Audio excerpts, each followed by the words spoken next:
From the old history books come to battling bazooks, Count Ivan and Abdul Amir. But on the dot of 5:30 they knock off feeling dry and request Whitbread Best Bitter beer.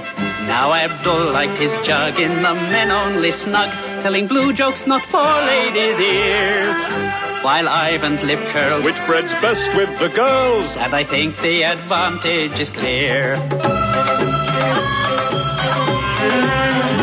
So we now see Abdul break his men-only rule. But at Whitbread, they say, what the heck? Drink with ladies or gents, it makes no difference, 'cause the best leads nowhere to guess.